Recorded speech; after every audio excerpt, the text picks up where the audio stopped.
Good morning, myself Dr. Kunjal Sharma. Today our topic is copper poisoning. It is a short note. So copper or tamba, everyone knows about it because we are using it in our daily life in form of utensils. So it is metal. So metallic copper it is not poisonous, but it salts which are poisonous. So the compounds of the copper or the salts of the copper which are poisonous, and it has a peculiar taste, metallic in taste. Now it has different types of these salts, in which first sulfate, which is blue in color, you can see in this picture, which is known as blue vitriol, or the Nila tutia, which is large blue and crystals. So it is in form of crystals. Then subacetate form, which is also known as verdigris or the zangle, which is bluish green mass or in form of powder. You can see in here this picture, it is in form of powder. Then others are the arsenite and acetoarsenite. And copper, it is a powerful inhibitor of enzymes. Now signs and symptoms of the copper poisoning. So the signs and symptoms, it will develop within 15 to 30 minutes. And in gastrointestinal tract you can see mouth, there is a metallic taste.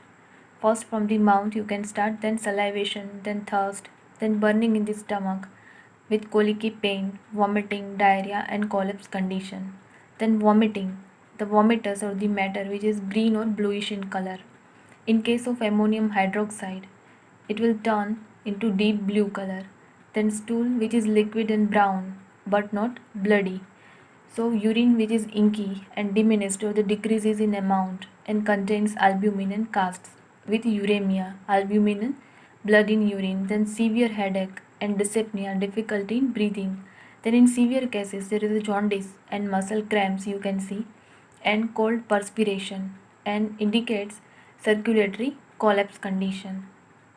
Now fatal dose and fatal period of copper poisoning. So fatal dose about 30 grams. It is enough to kill the person. Then fatal period, it is varies from person to person. It is from 12 to 24 hours and delayed for 3 to 5 days or even a week.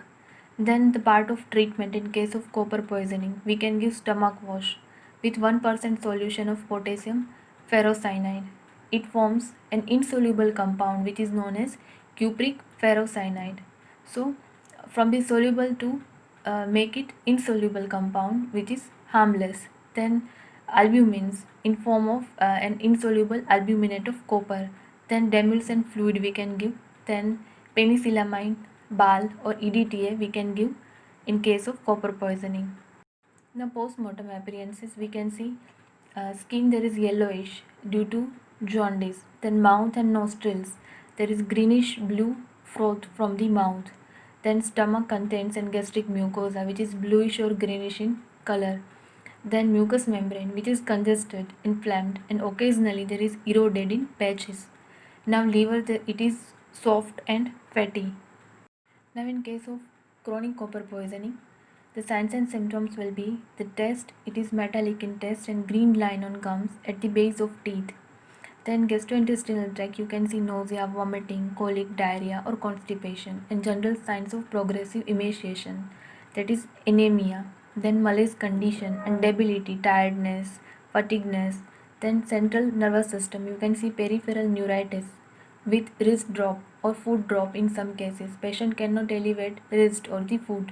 Then Wilson's disease, it is inherited disease in which you can see there is a deposition of the copper, accumulation of the copper into the organs. Then Brown's diabetes. So in this condition there is accumulation of the iron in excess form into the organs. It is known as Brown's diabetes. Now post-mortem appearances, you can see there is a parenchymatous injury to heart, liver and kidneys. Then hemochromatosis, or you can say Brown's diabetes, accumulations of the iron from the copper, from copper absorption. Then medical legal aspects, it is for using for the suicidal purpose, not used for homicide because due to its color and metallic taste. Then accidental poisoning, when copper has been added to keep the green color of vegetables, it is mixed with the vegetables and uh, it sprinkles over the vegetables, then it may cause poisoning from contamination of food stored in such vessels or the tinned food, then rarely used as a kettle poison. So here we are completing copper poisoning. Thank you.